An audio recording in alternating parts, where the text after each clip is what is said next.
systems of the three ASEAN countries, which are Singapore, Malaysia, and Thailand, and how each reflects their national priorities, cultural values, and development goals.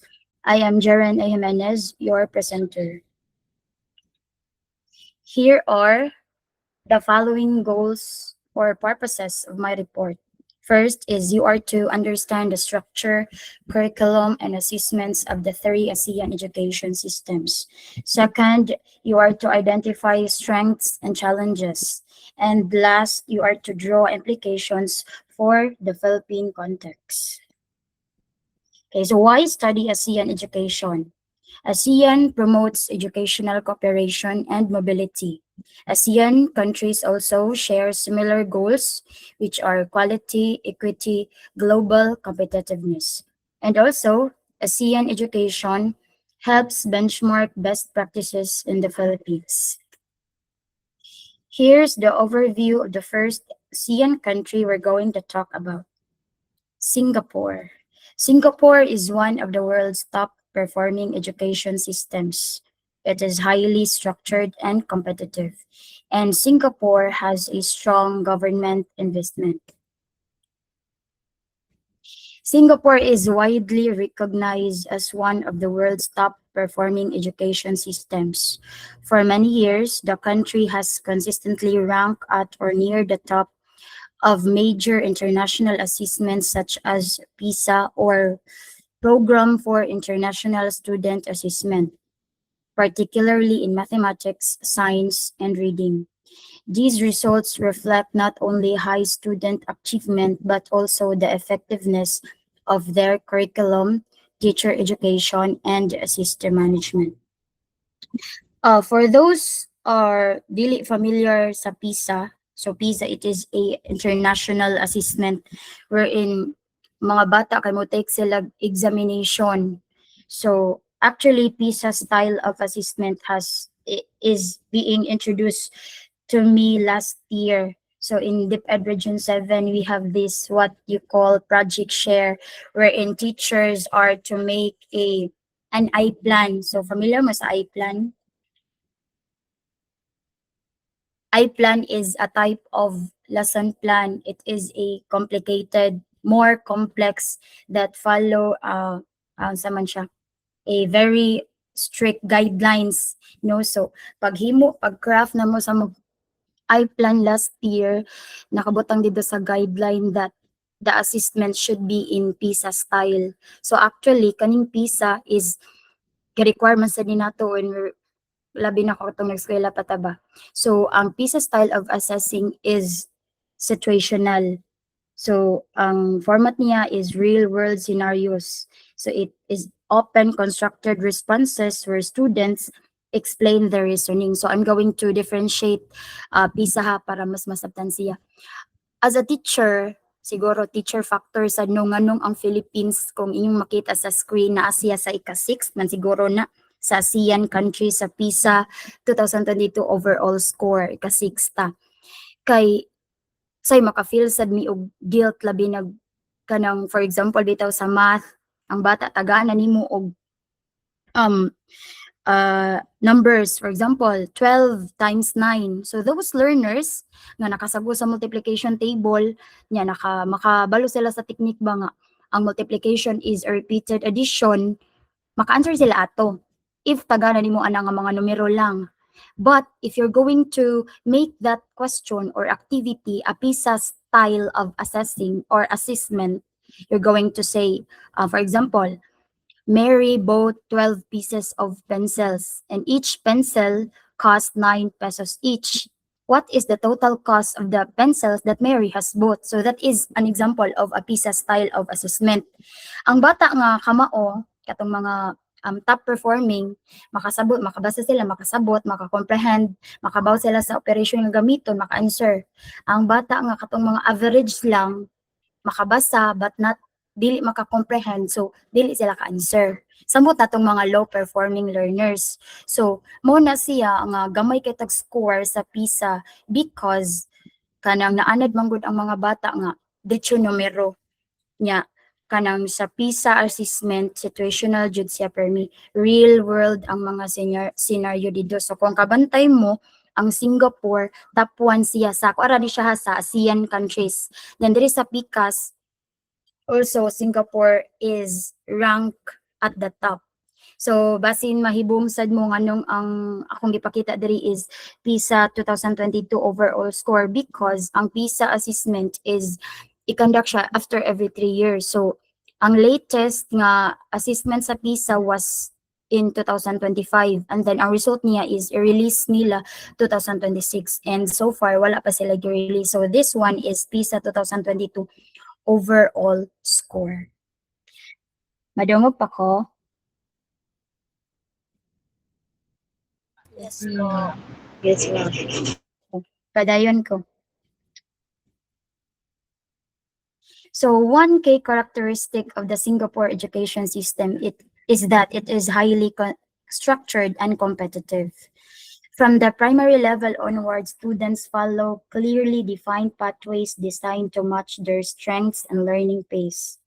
This includes milestone examinations such as the PSLE. So later on, I'm going to talk about unsa ning PSLE, which determines students' progression to secondary tracks. Although this structure has been criticized for creating pressure, it has also enabled Singapore to tailor learning pathways efficiently and respond quickly to student needs. Another foundational element behind Singapore's success is a strong and sustained government investment in education. The Ministry of Education prioritizes long-term planning, consistent policy implementation, and continuous reforms. Teachers, for example, are recruited from the top third of the cohort and provided with high-quality training through the National Institute of Education. The government also invests heavily in school infrastructure, digital learning initiatives, and professional development. Because of this solid investment, Singapore continues to maintain a competitive and forward-looking system. In summary, Singapore's education system stands out globally because it combines structured pathways, strong government support, and a culture that values academic excellence. These elements together contribute to its reputation as one of the most successful education models in the world. The education system in Singapore could be generally classified into few stages. First, preschool. Sunod, primary, secondary, post-secondary, higher education, and the last one is university.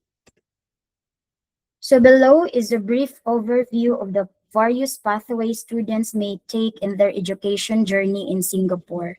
Let's first talk about preschool. Preschool in Singapore is for children under the age of 7 years old. Kindergartens provide up to 3 years of preschool, which consists of nursery, kindergarten 1, which is K1, and kindergarten 2 or K2. So take note of the age of preschool learners in Singapore under the age of 7 years old. So kung edad sa bata, 6 years old pa, adto pa siya i-enroll sa preschool. Where sa Philippines, 6 years old is already in grade 1 or 2. No, correct me if I'm wrong because ang grade 1 karon mo dawat mi og 5 years old as long as mo 6 years old siya before mo end ang December. So December ang cut-off karon. Nya sa Singapore ang 6 years old below is ibutang siya sa preschool, nursery, K1 and K2. And take note also that preschool in Singapore is not compulsory. So dili para sa dili sa tuwa that kindergarten is part of the K-12 curriculum. Sa ilaha dili compulsory. But however, parents are sending their children to preschool to build a foundation before going to primary school. No? So dili siya compulsory pero it depends upon the parents. If ganahan nila ma-ready ilang bata before mo adto sa primary, so ila i-enroll sa preschool first. So primary education is compulsory na under the Compulsory Education Act since 2003. Usually students start their primary education at the age of 7 years up to 12 years old. So 7 years old, dawato na siya sa primary. Primary education consists of 4 years of foundation stage. So, akong ipakita ganina, no? Wait, sa, dara. No, isa na ni. Dara. Primary is 6 years, pero ang foundation stage ani is only 4 years. So, kanang foundation stage ng 4 years, that is primary 1 to 4. Primary 1 to 4 sa ato, grades 1 to 4. So, and another 2 years of orientation stage, that is primary 5 and 6. English is taught as a first language in primary school. So sa primary school, ang ilahang L1, L1 is the code for first language kay English. No? So students would also be required to take a mother tongue language such as Chinese, Malay, or Tamil. But their L1 should be English. Unlike sa Philippines, our L1 is depende kung asa ta nga region. Sa Cebu, our L1 here is Sinugbuan ng Binisaya. So usa pod siguro na siya sa rason why we're ranked at the bottom during the PISA assessment, because ang atong L1, ang first language na to diri is magdepende kung asa ta nga region na belong. Kay in Singapore, their first language should be English. Pero nasa lilaan nga subject na pwede sila mo take sa Chinese, Malay, or Tamil. Pero their first language is English. In primary 1 and 2, students would be taught 3 subjects only. So sa primary 1 ug 2, ang ilang subject nga i-take sa mga bata is tulo ra ka buok: English, mathematics, and mother tongue language. Nya, if we are going to compare that one to here in the Philippines, ang grades 1 and 2 na to diri, as of now, the revised K to 12 curriculum, we have the 5 subjects. 5 subjects na lang na. Pero when I first entered DepEd, it was year 2019, 8 na siya ka subjects. Imagine grade 1, 8 ka subjects. Mabot ang bata 7:30 sa morning, mauli 4:30. Nga i-insert pag yun na nimo ang pagpabasa. Kay dili man ka pwede mo proceed ana nga subject ana imo na irot ang kompetensi ang bata di ka ba mo basa. So grabe to siya kahanga kay 8 ka subject natoy MAPE, na MTB, Filipino, English, ESP pa. Nya karon sa revised K to 12 we only have 5 na sa grades 1 and 2. Pero sa ilaha, primary 1 and 2, they have 3 subjects only: English, mother tongue, and mathematics. From primary 3, igsugod na sa primary 3, science is also included in their curriculum. So igabot sa primary 3, maupat na ilang subject. And after completing the 6 years of education sa primary, students must sit for the primary school leaving education, or katong PSLE, which I mentioned earlier. So kaning PSLE, this is an examination after sa primary 6. Mga bata mo take ani nga examination para asaman, para mahibaw-an kung unsa nga track ilang kuhaon sa junior high school. So mo na siya. And then it includes the 4 subjects, katong 4 ka subjects na ilang gitake sa primary school, which are the English, mathematics, mother tongue, and science. Also, Singapore has this GEP, or the Gifted Education Program. The GEP was designed to cater to more academically gifted students. So students are identified for the program through a 2-stage exercise in primary 3. The program is designed to cater to the top 1% of the students from each academic year. So GEP, more likely in the Philippines, SPED, no, Special Education Program for those learners with special needs. So sa ilaha, Gifted Education Program ang pangalan. So after the PSLE, or katong examination nga ilahang i-take after sa primary 6, students would continue to secondary school, and they are placed to 3 streams. So tulo ka stream. First one is, saan naman to is express. And then we have here the normal academic. And then the third one is normal technical, based on their PSLE result. So kung unsang ilang result, asa sila mabagay, ari ba sila sa express, ari ba sila sa normal academic or normal technical, From 2024, secondary schools would implement a subject-based banding scheme to place students into G1, G2, and G3. G1 is express, G2 is normal academic, and G3 is normal technical. So other than PSLE results, students may also apply to a secondary through direct school admission for secondary school or the DSA SEC. This scheme allows students to seek admission to certain secondary schools based on their talents and achievement in certain areas. For example, ang ilahang result sa PSLE is ari sila mabilong sa normal academic nga dili sila ganahan mo take ana nga strand in sa junior high school. So if na sila choice, gifted baron or varsity player, sports, ingon ana, so pwede sila mo diretsyo sa kanang gitawag og direct school admission for secondary school or the DSA SEC. The level of difficulty of the subjects taken by the students differs based on the streams they are placed in. Express Track is a 4-year program leading to the Singapore Cambridge GCE O-level examination. Normal academic track is a 4-year or 5-year program where students take the normal academic level examination in their 4th year. Students may proceed to take the O-level examination in their 5th year. And normal technical track is a 4-year program leading up to the normal technical level exam in their 4th year. Usually, students will continue their education to ITE after their NT level exam. At the end of the secondary 2, students would have to choose their subject combination to upper secondary. This secondary 2 streaming exercise occurs after students receive their year-end result and would determine which students would be taking in their O-level and N-level examinations. They have also this what you call integrated program or IP. Integrated program is a 6-year program leading to the Singapore Cambridge GCE A-level examination, International Baccalaureate Diploma or in-US High School Diploma. This program allows students to not take their O-level examination. Thus, students would have more flexibility in the combination subjects they take during their year 1 to year 4 as compared to those taking the traditional secondary pathway.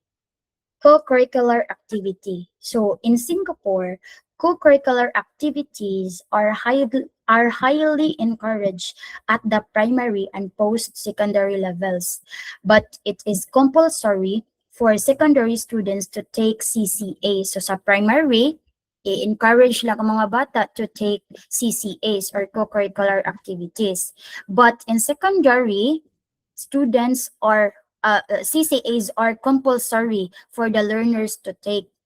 Participation in CCAs or co-curricular activities would be graded and students may get bonus points for admission into junior college. So, ang K-12 nga curriculum nato karon sa Pilipinas is wala man nag-require of co-curricular activities na i-appeal sa grado. Dili parehas sa una when I was a student, 4th year high school student, nga appeal siya. So, if dagko ka grado sa academic nga wala kay extracurricular activities, so na possibility nga mo us-us juga sa rank, just like what happened to me. But karon sa K-12 dili na siya graded, pero i-acknowledge siya po na mo ang kanang nato ang kanang mga bata nga nang sa nitawag ani na ay extracurricular activities, pero dili siya appeal sa ilahang grado, dili pareha sa una. And then we have here the post-secondary or the pre-university education. So ighuman nila og 4 or 5-year education in secondary schools, students would sit for the N-level or O-level examination. Their exam results would determine which path they would be able to take further in their education journey. Okay, ari na ta sa junior colleges in Singapore. It typically offers a 2-year program leading up to the GCE A-level examination or the International Baccalaureate Diploma. Students will be able to choose either arts or science stream based on their subject combination. Subjects in A-level are offered in different levels of difficulty, H1, H2, and H3. Students may take a certain number of H1 subjects and H2 subjects, while H3 subjects are offered to students that are academically capable to cope with the additional subject on the top of their H1 and H2 requirements. So, ang compulsory nga subjects nga i-take sa junior college is H1 and H2. But for those learners, for those top performing learners, they can also take H3 subjects. So H3 subjects are advanced subjects, no? Para ma-ready na sila sa university education. Okay, other than the two-year program offered by junior colleges, students may also opt to the centralized institution, which offer a three-year program leading up to the A-level examination. Currently, there is only one centralized institution in Singapore, and that is the Millennia Institute. Okay, Singapore also has this what they call polytechnics. As an alternative to junior college, students may also opt to the polytechnics after their O-level examination or ITE result. Polytechnics offer a 3-year diploma course. So pwede silang dili mo enroll sa junior college pero ari sila mo enroll sa polytechnic. Currently, there are 5 polytechnics in Singapore. The first one is Singapore Polytechnic, Ngee Ann Polytechnic, Nanyang Polytechnic, Temasek Polytechnic, and Republic Polytechnic. The modules offered in polytechnics are meant to equip students with more practical skills to improve them for their workforce. After completing their diploma, students may also choose to continue to university, where they may be exempted from taking courses that are similar to what they already took in polytechnic. So, naa sila'y choice after nila sa polytechnic, naa sila'y choice if mapadayon ba sila sa university. But, kung nasa sila'y subject sa university nga humana nila og take sa polytechnic, dili na to nila ko haon. And then, the Institute of Technical Education, or what we call the ITE. The ITE offers vocational educations to students based on their O-level or N-level results. Currently, there are 3 ITE colleges in Singapore. They offer the National ITE Certificate or the NITEC, Higher NITEC, Technical Diploma, and Work Study Diploma. After ITE, some students may be eligible to continue to polytechnic and eventually university based on the results. Singapore education offers multiple pathways for students to learn. Every child is unique and deserves to learn the way that works best for them. Okay, on the other hand, there are education challenges that students in Singapore faced over time. Because of the country's high academic pressure, there is an equity pressure, especially for those low-income learners, which we can really relate into. Labi na if naay dagong projects and then wala kay kwarta because you belong to low-income family. So, mao na siya na apod challenges sa ilaha ang education. Because if nabilong ka sa low-income family, you can feel na life is not fair basin if dili ka makasabay. So much for that. I have here a quote from Lee Kuan Yew, the founding Prime Minister of Singapore. He said, "The wealth of a nation depends on the capacity of its people." So Lee Kuan Yew frequently emphasized education and human capital as the foundation of Singapore's success. And this quote is commonly referenced to explain why Singapore invested heavily in strong, merit-based education system. Are you still with me? Yes, miss. Continue ko. At this juncture, let us warmly welcome ourselves to a Southeast Asian country celebrated for its cultural harmony, progressive education system, and dedication to lifelong learning.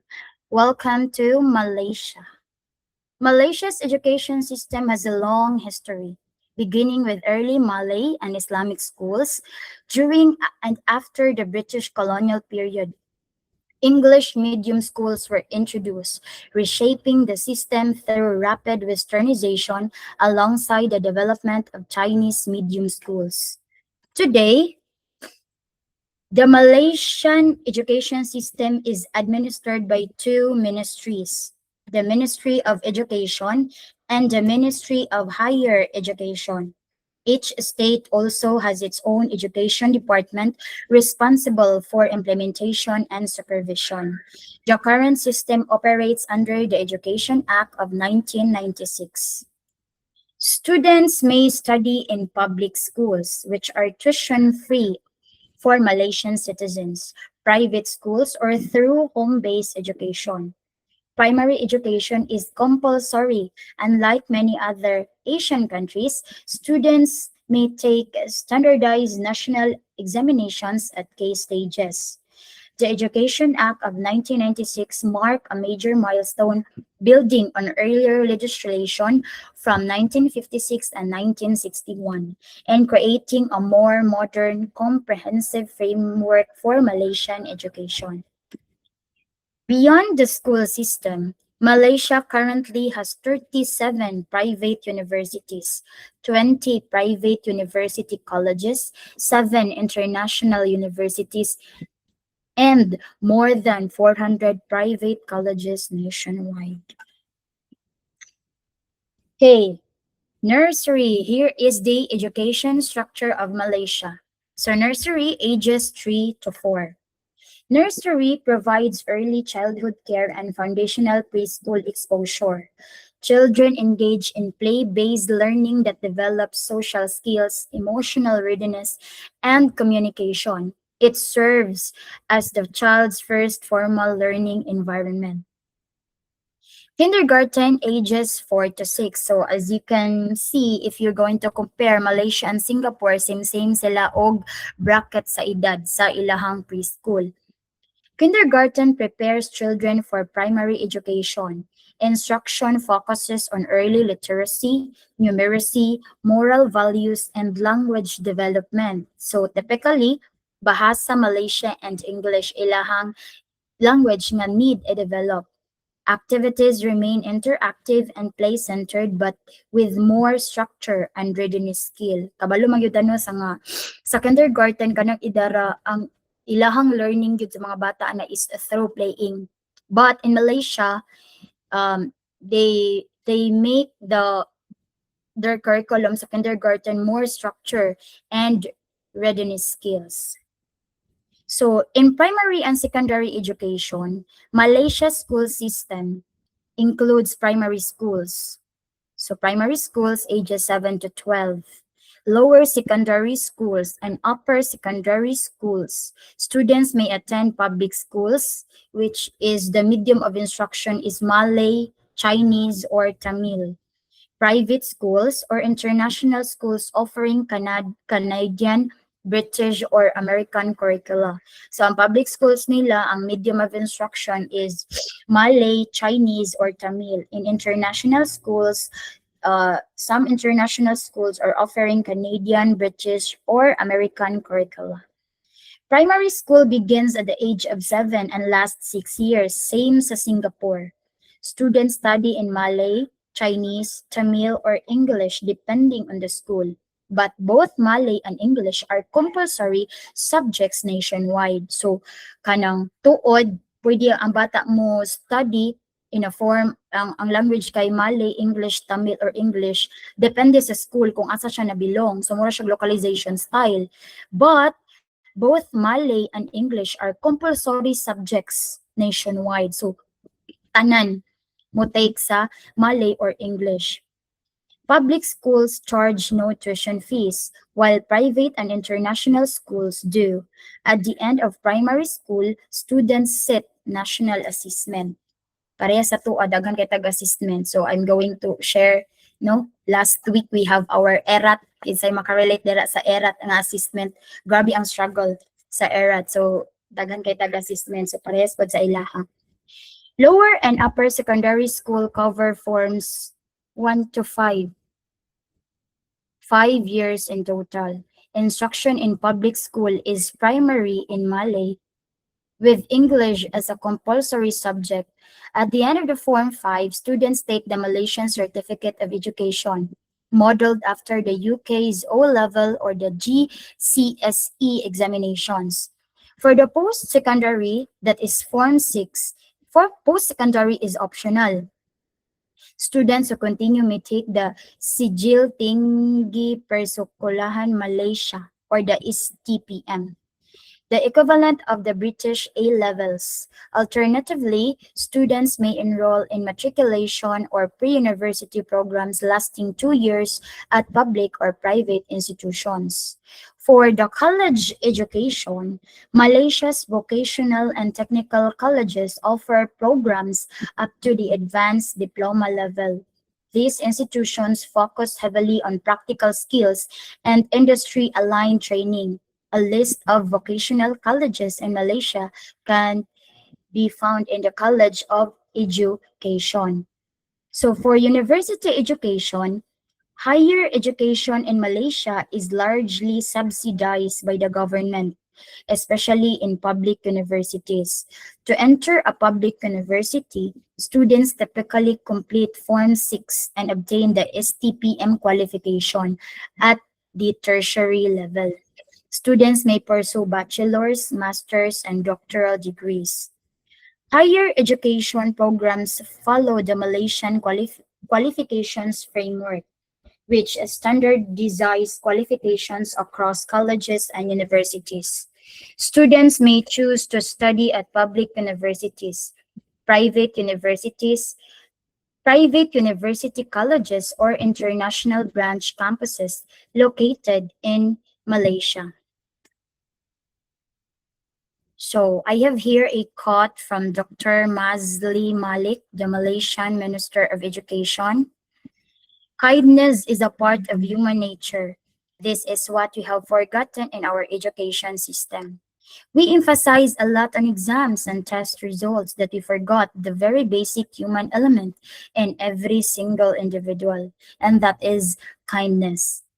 Dr. Mazli Malik emphasizes that the Malaysian education system has become too focused on examinations and academic results, causing it to lose sight of core human values such as kindness and empathy. His statement highlights the need for a more holistic, value-driven, and human-centered approach to education, one that nurtures not only academic achievement but also emotional and moral development among learners. It is my honor to welcome all of you to this meaningful gathering as we explore and appreciate the rich educational landscape of the Kingdom of Thailand, one of the Southeast Asia's most culturally vibrant and academically dynamic nations. Thailand continues to strengthen its education system through reforms that expand access to basic education, invest in teacher development, and integrate digital technologies to promote 21st century skills. With a holistic approach that balances modern competencies with character formation, global citizenship, and cultural preservation, Thailand remains committed to inclusivity by ensuring education is accessible to all learners. Through its ongoing efforts to bridge learning gaps, enrich curricula, and create opportunities for every child, Thailand demonstrates its dedication to building an equitable and empowered society. The Thai education system comprises four levels, namely preschool, preschool education, primary education, secondary education, and higher education. So the details of the four levels of education in Thailand is summarized as follows. Pre-education structure, preschool education structure rather, is provided for 3 to 5-year-old children. It aims to encourage the harmonious physical, intellectual, emotional, and social development of the children prior to formal education. The preschool education can be provided in many ways, such as child care centers, nursery schools, and kindergartens. The Ministry of Education has established a kindergarten in every provincial capital to serve as a model for the private ones. Since this level of education is optional, Therefore, the private sector has played an active role. Most preschools are private in metropolitan Bangkok. These schools are under the supervision of the Office of the Private Education Commission, the Ministry of Education. So as what you've heard, preschools in Thailand also is not compulsory. No, dili siya pinagsanay sa ilaha didto ang preschool pod. Same with Singapore and Malaysia. Primary education emphasizes literacy, numeracy, communication skills, and abilities to relevant to future occupational roles. At this level, education is compulsory and free of charge, provided for children age 6 to 11, including the disadvantaged ones. So, ang bracket age sa Thailand ug sa Pilipinas kay murag same no.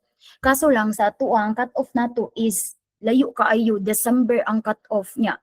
Mo enroll ang bata 5 years old pa sa grade 1 niya, as long as mo 6 siya before ma-end ang December dawato na siya. I don't know sa cut-off sa Thailand, basta sa Pilipinas mao na siya sa pagkakaroon. Okay. At this level, primary school curriculum is integrated curriculum comprising 5 areas of learning experiences, namely basic skills development, life experience, character development, work-oriented education, and special experiences. The last area is provided for children in Pratham 5 and 6, which are the last 2 grades at the primary level. 8 core subjects from the national curriculum. Flexibility is built into the curriculum to integrate local wisdom and culture as long as it is consistent with the learning standards in each of the subject groups.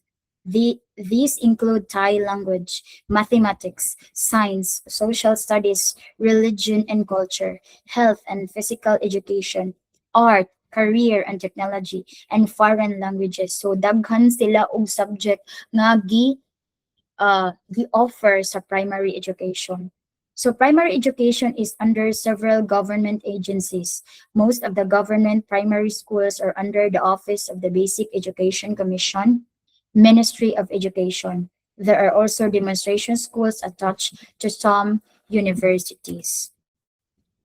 Secondary education is divided into 2 levels, each covering a period of 3 years. The lower level emphasizes on learners' intellect, ethics, morality, and basic skills. It allows the learner to explore his individual interests and aptitudes through a wide choice of both academic and vocational subjects. That is the first level, tulo ka tuig. The upper level aims to provide appropriate academic and vocational knowledge and skills correspondent with the learner's interests and aptitudes. This knowledge and skills will be beneficial for learners to continue study at higher level or to enter the world of work. Secondary curriculum covers 8 broad subjects. First is the Thai language, mathematics, science, social studies, religion and culture, health and physical education, art, career and technology, and foreign languages. So 8 ang broad subjects sa secondary curriculum. There is also a wide range of exploratory pre-vocational subjects available. The use of the credit system at this level facilitates flexibility in the teaching-learning process. Both public and private sectors are involved in the organization of secondary education. Public schools are mostly under the Office of Basic Education Commission, the Ministry of Education. In the higher education, it aims at the full development of human intellectuality and the advancement of knowledge and technology.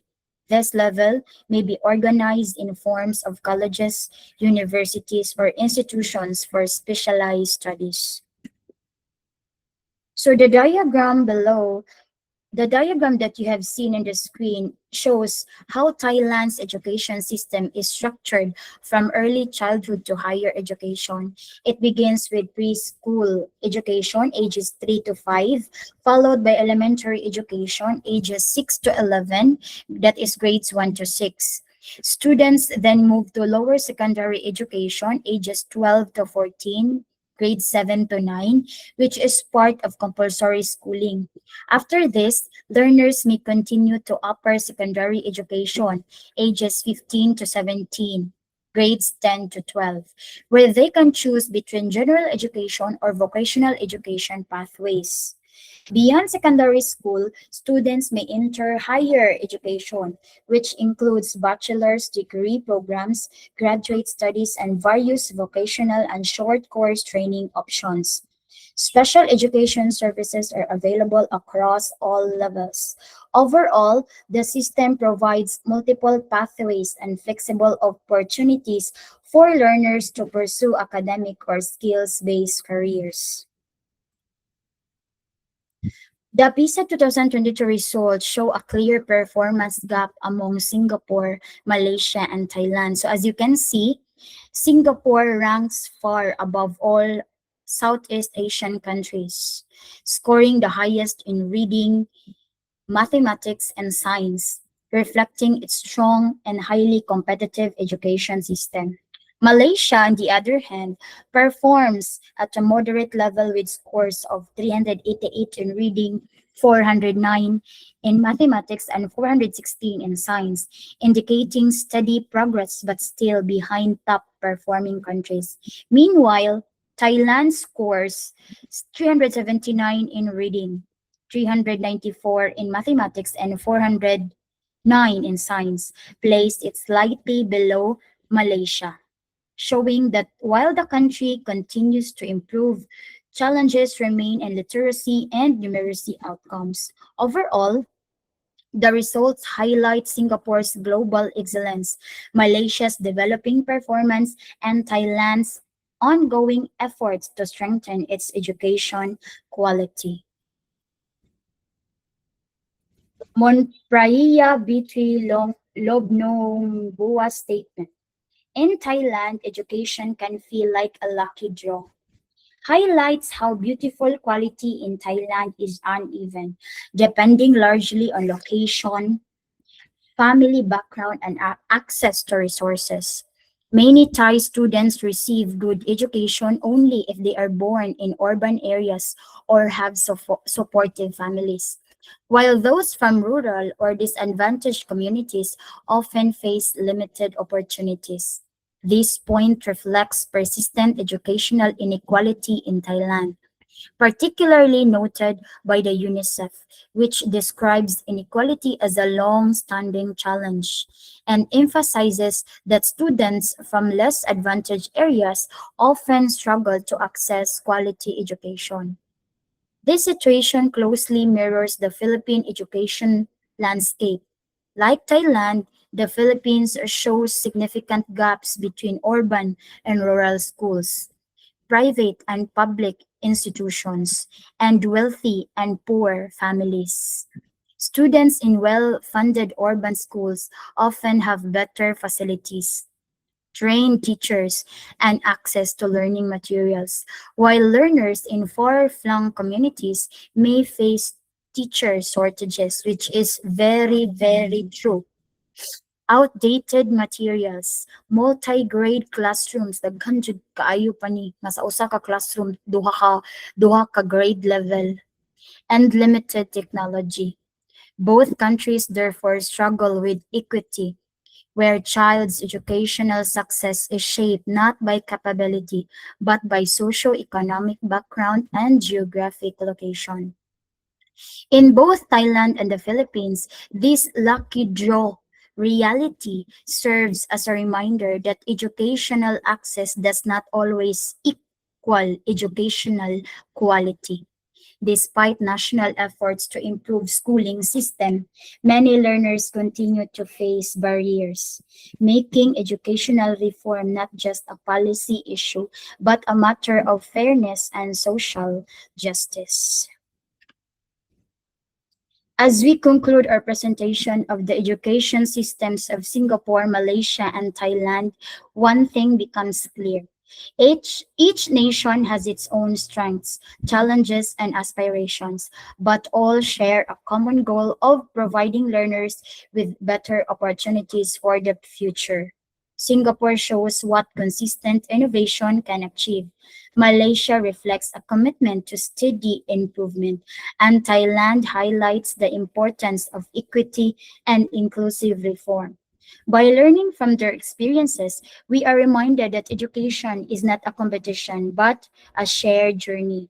May we continue to draw insights from our ASEAN neighbors as we work together toward building more resilient, equitable, and high quality education systems for all.